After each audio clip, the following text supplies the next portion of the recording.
Hello and नमस्कार। मैं हूं आपका होस्ट और आपका दोस्त जसपाल ढिल्लों और आज मैं हाजिर हूं फोटोशॉप हिंदी ट्यूटोरियल का एपिसोड नंबर 16 लेकर।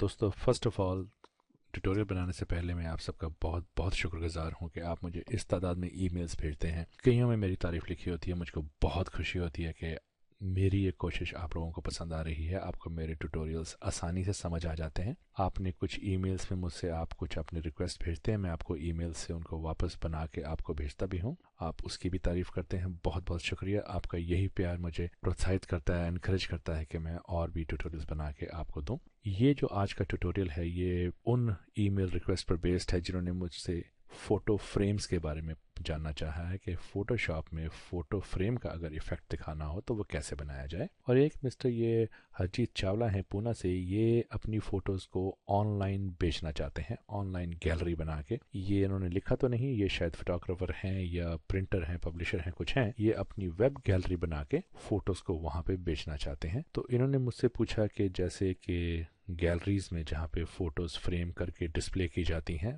वैसा इफ़ेक्ट इनको चाहिए। तो चलिए ये सब कुछ एक मिला जुला इफ़ेक्ट बनाने की कोशिश करते हैं। सबसे पहले मैंने ये डायग्राम खोला हुआ है, सॉरी ये डॉक्यूमेंट खोला हुआ है, ब्लैंक कैनवस। ये अगर आप साइज़ देखें तो ये 12x8 का है।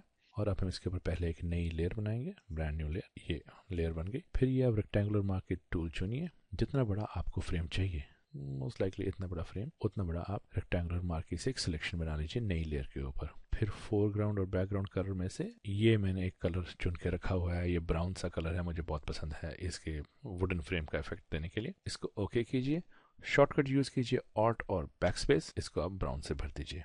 कंट्रोल डी करके डी सेलेक्ट कीजिए। अब आपको जितनी फ्रेम की जो लकड़ी की जो फ्रेम की जो थिकनेस है, जो उसकी मोटाई है, कितना बड़ा आपको फ्रेम चाहिए उसके हिसाब से आप इसको यहाँ पर इनर मार्की टूल लीजिए और सिर्फ डिलीट कर दीजिए। कंट्रोल डी डी सेलेक्ट कीजिए। अब ये हमारी बेसिक फ्रेम तैयार होगी। कंट्रोल एल करके लेवल्स लेके आइए और ये जो आउटपुट इनपुट स्लाइडर्स हैं इनको आप फॉरवर्ड मूव कीजिए। ये देखिए ये डार्क ब्राउन, ये आपको आई बॉल करके खुद देखना पड़ेगा जो कलर जैसा आपको पसंद है। मैंने तो ब्राउन कलर डाला है, आप ब्लैक डाल सकते हैं, सिल्वर बना सकते हैं, जो आपको पसंद हो। अब हमने क्या करना है, अब जैसे फ्रेम जब दीवार में टंगी होती है तो वो लकड़ में उसको 3 डायमेंशनल इफेक्ट आता है।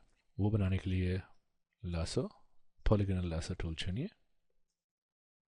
ये लीजिए यहाँ पे।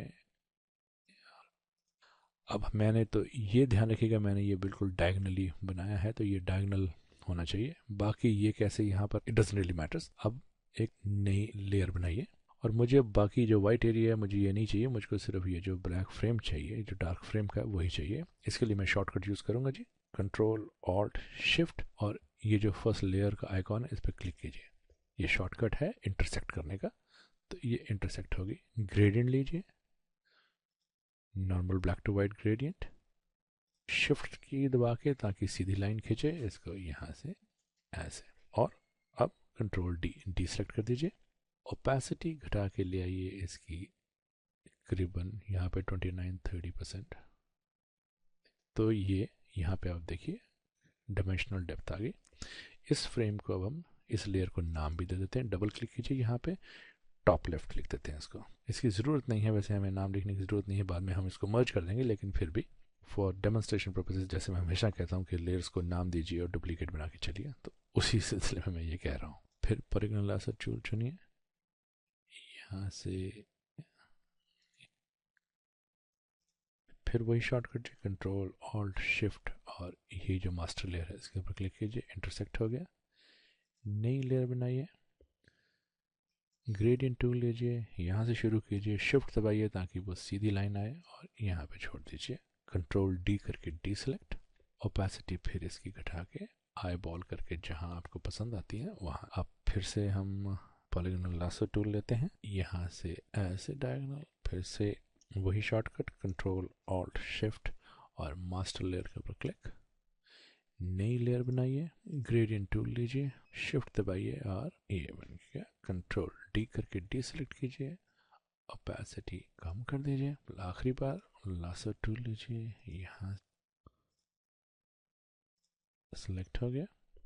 Control alt shift master layer पर क्लिक कीजिए, इंटरसेक्शन बन गई। नई लेयर बनाइए, ग्रेडियंट टूल लीजिए, शिफ्ट दबाइए और छोड़ दीजिए। कंट्रोल डी करके डी सेलेक्ट कीजिए, ओपेसिटी कम करके ये थोड़ी सी सिलेक्शन गलत होगी, इसको दोबारा करते हैं साहब, दोबारा से करते हैं। देखिए मैंने कहा था कि ये डायगोनल जो है इसका ध्यान रखना बहुत ज़रूरी है, वरना वो लगता है कि फ्रेम सही नहीं बना। कंट्रोल और शिफ्ट और मास्टर फ्रेम क्लिक, एक और नई layer, gradient, shift, control D, और अब इसकी ओपेसिटी कम कर दीजिए। अब ये हमारी एक बेसिक फ्रेम की शक्ल सामने आ गई। अब इसको और डेप्थ देने के लिए हम इस पर एक ड्रॉप शेडो डालेंगे। ड्रॉप शेडो डालने से पहले इन सारों को मर्ज कर लेते हैं। ऊपर ये तो सिलेक्टेड है, शिफ्ट दबा के लेयर 1 पे सिलेक्ट कीजिए, ये सारी सिलेक्ट हो गई। राइट क्लिक करके मर्ज लेयर्स कर दीजिए, लेयर मर्ज होगी। अब इसमें ड्रॉप शेडो डाल दीजिए। हम इसकी ड्रॉप शेडो बेसिक ही रखेंगे, इसमें कोई छेड़ाखानी ज़्यादा नहीं करेंगे। यहाँ मैं तो बोलूँगा यहाँ छेड़ाखानी नहीं करते, और जो फोटो हमको चाहिए उस फोटो को यहाँ लेके आएंगे। वो फोटो ये वाली है साहब, मूव टूल लेके फोटो को यहाँ से यहाँ पे लेके आते हैं। अब ये फोटो क्योंकि ये बहुत हाई रेज की फोटो है, हाई रेजोल्यूशन की, तो ये इतनी बड़ी है। कंट्रोल टी दबा के हम ट्रांसफॉर्मेशन टूल लेके आए। अब ऑल्ट और शिफ्ट को दबा के ड्रैग कीजिए, फोटो चारों तरफ से श्रिंक होके छोटी होती जाती है, उसी रेशो में जिस रेशो में ये खिंची हुई है। चाहिए थोड़ा सा ऊपर, इसको यहाँ पे ऐसे, ये ठीक है, फोटो यहाँ पर आ गई।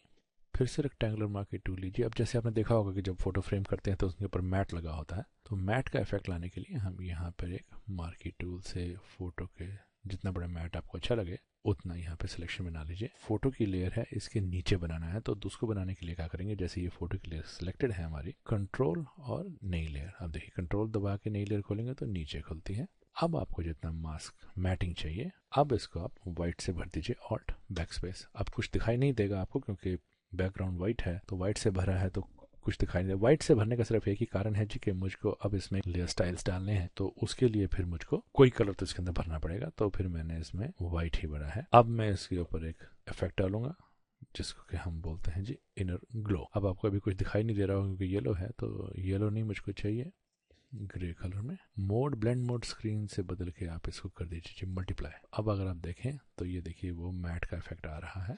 मैं थोड़ा सा इसको यहाँ पे साइड पे करके ओपेसिटी में थोड़ी सी कम कर देता हूँ, इसकी थोड़ी सी और ओपेसिटी कम, ये काफ़ी है जी। ये देखिए मैट का इफेक्ट आ गया, तो हमारा ये फोटो फ्रेम तकरीबन तैयार है। इसमें अब एक काम हम और कर सकते हैं, टेक्स्ट लेयर लेके अब मैं अपना नाम लिखूँ, तो से फॉर एग्जांपल डिलन फोटोग्राफी।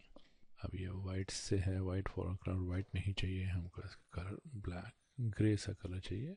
अब अगर ऑल्ट दबा के अगर मैं राइट एरो दबाता हूँ तो ये जितने जो अक्षर हैं इनके बीच में गैप बढ़ जाएगा। देखिए अगर मैं ऑल्ट दबा के राइट एरो दबाऊंगा तो गैप बढ़ेगा, ऑल्ट को दबा के अगर मैं लेफ्ट एरो दबाऊंगा तो ये जो अक्षरों के बीच में गैप है ये कम होता जाएगा। ये तकरीबन तैयार है। अब इसमें और कुछ नहीं करना है, थोड़ा सा इसकी ओपेसिटी जरूर कम कर देते हैं ताकि लोगों का ध्यान पहले फोटो पर पड़े फिर उसके ऑथर पर। 53% पे ले आते हैं। ये फोटो का इफेक्ट तैयार है साहब, सिर्फ एक काम करना बाकी रह गया है। अगर वो आप करना चाहें तो इस फोटो को, जो हमारी ये फ्रेम की फोटो है, अगर इन दोनों को आप सिलेक्ट कर लें और ये दबा दें तो ये दोनों अब सेंटर में अलाइन हो गई। तो सब ये था आज का मेरा ट्यूटोरियल। और जैसे मैं हमेशा कहता हूँ कि अगर आपको मेरे ट्यूटोरियल पसंद आते हैं तो आप इनको ज़रूर सब्सक्राइब कीजिए। सब्सक्राइब करने का एक ही फ़ायदा है कि जब भी मैं कोई नया ट्यूटोरियल लोड करता हूं तो आपको उसकी नोटिफिकेशन आ जाएगी। और मेरा ईमेल एड्रेस भी ये आपके सामने है। आपको कुछ और फोटोशॉप के किसी विषय के बारे में कुछ और जानना चाहते हैं तो मुझे ज़रूर ईमेल कीजिए। और आप अगर मुझसे कुछ पूछना चाहते हैं, क्योंकि मैं यहाँ कनाडा में हूँ तो वहाँ से लॉन्ग डिस्टेंस महंगा पड़ता होगा, आप मुझे अपना फ़ोन नंबर अगर आप भेजें तो मैं यहाँ से आपको फ़ोन कर लूँगा कन्वीनियंट टाइम पे, और आपकी अगर कोई क्वेश्चन है तो मैं ज़रूर उसका जवाब देने की कोशिश करूँगा। तो until we meet next for the next tutorial, नमस्कार एंड गॉड ब्लेस।